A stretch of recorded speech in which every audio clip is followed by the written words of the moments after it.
வச்சிருப்பாங்க. இது கொஞ்சம் புரிஞ்சுக்க முடியும் அவங்களால.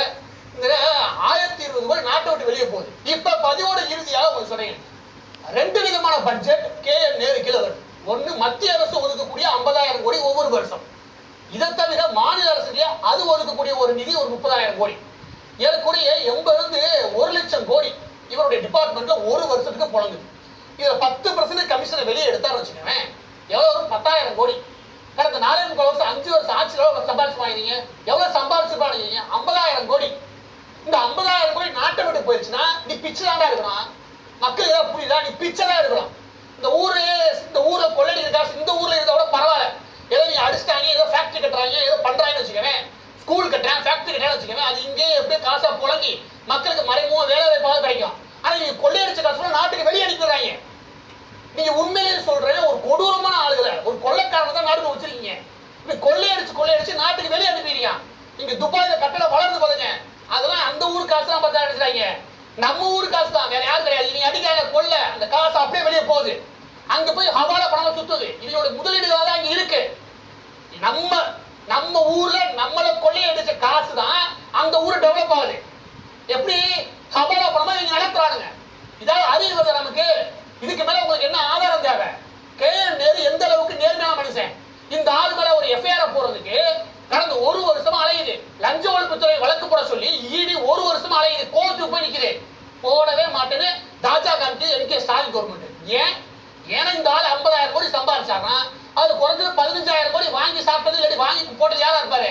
வேற யாரு கிடையாது. MK ஸ்டாலின் உதயநிதி கும்பலா இருக்கும். வேற யாரு இருக்க போறா? அப்ப அவங்களுக்கு குற்றவாளி. இதை விட உங்களுக்கு ஆதாரம் தேவை. இதை விட உங்களுக்கு ஒரு ஆதாரம் வெட்ட வெளிச்சமா தேவை. இந்த ஊரு எல்லா வளமும் இருக்கு, எல்லா விதமான காசு இருக்கு. நீங்க ஏழை நாடுகளும் கிடையாது, உங்களுக்கு போதுமான ஃபண்ட் இல்லாம கிடையாது. ஆனா நீங்க தேர்வு செய்யக்கூடிய அரசியல்வாதிகள் இப்படி அடிச்ச கொள்ளைய நீ உண்மையை சொல்லி இங்க போடுறதும் பிரச்சனை கிடையாது. ஆனா நாட்டுக்கு வெளியில கொண்டு போறாங்க ஹவாலா. இந்த ஒட்டுமொத்த பிரச்சனையில நீ லஞ்சம்ன்றதை தாண்டி எதுல பிரச்சனை? ஹவாலா பணமா நாட்டை விட்டு வெளியே கொண்டு போறது 10 ரூபாய் பயன்படுத்தினா பாருங்க, அதுதான் பிரச்சனை. இந்த நாட்டை விட்டு காசு வெளியே போகுது. அப்ப இந்த நாட்டை விட்டு வெளியே போகுதுன்னா இவன் ஒரே ஒரு மினிஸ்டர் மட்டும் 50,000 கோடி போகுதுன்னா வெளியில, இங்க மொத்தம் 41 டிபார்ட்மெண்ட் இருக்கு. 41 டிபார்ட்மெண்ட் நீ என்ன யோசிச்சு பாரு. 41 டிபார்ட்மெண்ட் எவ்வளவு போயிருக்கு? 20 லட்சம் கோடி போயிருக்குமா? இல்ல குறைஞ்சபட்சம் நான் கேட்கிறேன், 1 லட்சம் கோடி போயிருக்குமா? என்ன அநியாயம் நடக்குது? அந்த 20 லட்சம் கோடின்றது நீ கடனா ஒரு 10 லட்சம் கோடி வாங்கிருக்காங்க. எக்ஸ்ட்ரா டெண்டர் விட்டது மத்தவங்க வசூல் பண்றது இல்லையா? ஐயோ இதெல்லாம் நீங்க நினைச்சுறாங்க. உங்க வீட்டுக்கு கீழே ஒரு கரையா கொஞ்சம் புகுந்தாலும் நீங்க வருத்தப்படுவீங்க. இது கரையா புத்த ஒட்டுமொத்த வீடு ஃபுல்லா வச்சு எப்படி இருக்கும்? என்னைக்கோ வீடு மொத்தமா படுக்க போகுதுன்னு அர்த்தம். இது நீ ஆட்சிக்கு அதிகாரத்தை கையில கொடுத்தது அதேதான்.